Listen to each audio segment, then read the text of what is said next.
going to make some forward-looking statements here, so bear with me. I'm going to start off with the first slide here, which is a quote from one of the world's largest central bankers telling her political masters there that they're going to need to start spending money. They've got interest rates at zero and negative rates in the EU, and they still can't get the economy off the ground. So this is the opportunity. She's telling the political masters, you've got to start spending money, you've got to start pushing the economy. And we think that's great for commodities, period. And why is that great for commodities? Well, some of that money is going to go to infrastructure. They're talking about the new green economy coming. There's going to be a statement this week coming out of the EU for the new green economy. That's going to be pushing copper. That's going to be pushing zinc in electric vehicles.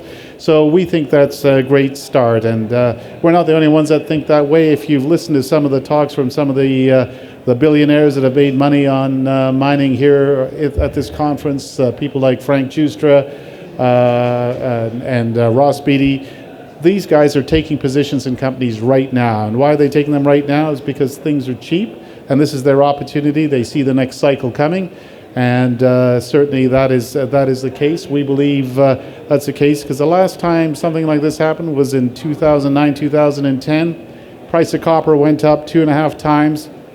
If you were a base metals producer, your share price went up 5 times. But if you were a junior and ready to go into production, finishing off a feasibility, ready to go into production, your project or your share price went up 10 to 15 times.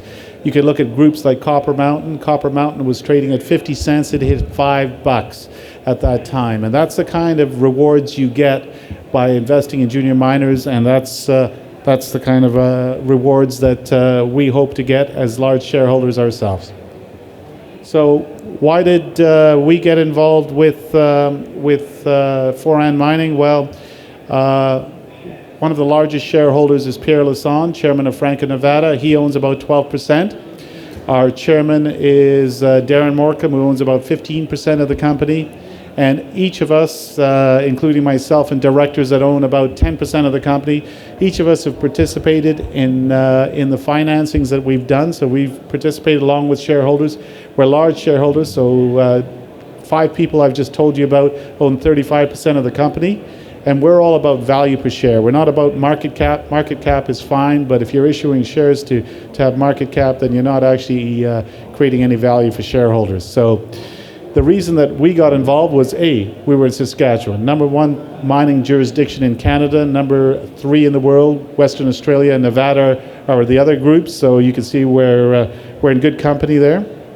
And we're right beside the old Flin Flon district, or the Greenstone Belt there that has VMS deposits. That's in the center of that slide there is Flin Flon, and you can see that in Flin Flon with VMS deposits, Flin Flon's been around for nearly 100 years. They've mined over 16 deposits there. They've mined another 9 over in Snow Lake on the right-hand side, and we are there on the left-hand side in Saskatchewan.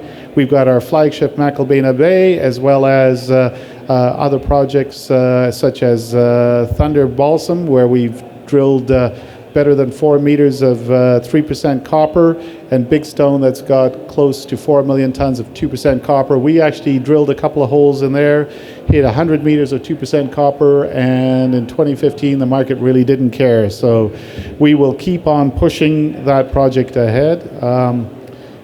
Now, we weren't the only ones to like this project. We finished off a PEA in 2015. And at that time, we were approached by a number of majors, but we decided that we would work with a group called Glencore. Glencore had offered to do a feasibility study for us in return for offtake from McIlvenna Bay alone. We accepted that deal, and it took us till 2017 to finalize it. But in 2018, we finalized in 2017. 2018, we raised close to $14 million at prices higher than today, close to 49 cents. And we started drilling. We drilled 27,000 meters into McIlvenna Bay. We did another 3,000 meters of exploration drilling. And what did we get from that? Well, the 27,000 meters of drilling in 2019, we were able to put a resource out that increased the indicated resources in McIlvenna Bay by 65%. So we're just shy of 23 million tons. We've got an additional 11 million tons in inferred resources. So in contained metals alone and indicated, we've got 1.5 billion pounds of zinc and another 590 million pounds of copper. So these are substantial resources, and a lot of that will be transferred into reserves. And why will it be transferred into reserves? Well, because we are working, as I say, on a feasibility study that is actually, I'll talk a little bit about that a little bit later on. There's been some minor changes there. There are, here are the indicated and inferred resources. I will invite you to come to our booth at 793 to talk to me about that in more detail if you like.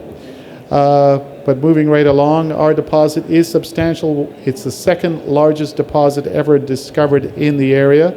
So only the granddaddy of them all, the Flin Flon mine, is larger with 62 million tons. Currently with indicated and inferred, we're over 34 million tons.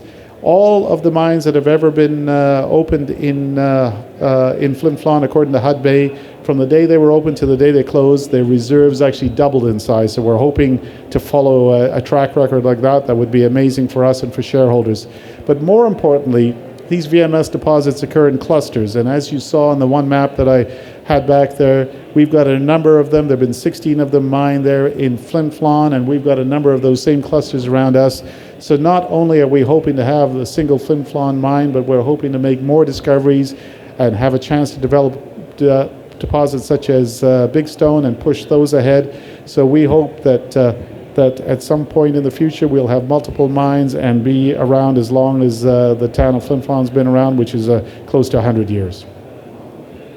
Moving right along, this is our development timeline. So the substantial change that I've spoken or alluded to here is that we were planning a feasibility study that was to be completed at the end of this last year.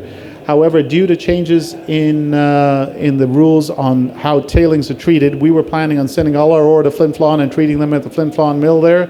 Unfortunately, there has to be too many tailings upgrades to do that, so we can't afford to do that any longer. So we've changed the scope of the project a little bit and are now looking at developing the mill on site and a tailings on site. That means that we are pushing now to a pre-feasibility study, and we expect to get results to you in the next few weeks from that. So we're still on target to get pre-feasibility numbers in the next few weeks, so look for that.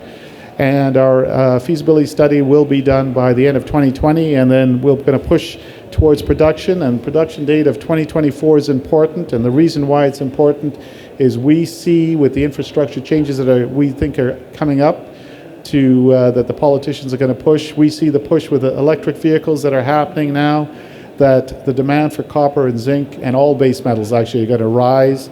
The supply can't come on fast enough, so there's going to be a big gap. So if you look at that particular graph that actually comes from data from other people, to 2024, we think that the only way to fill that gap is for the price of those metals to rise, and we hope to catch that price rise, in which case then you're going to see a multiple of the share price that I alluded to that other companies such as Copper Reef had before.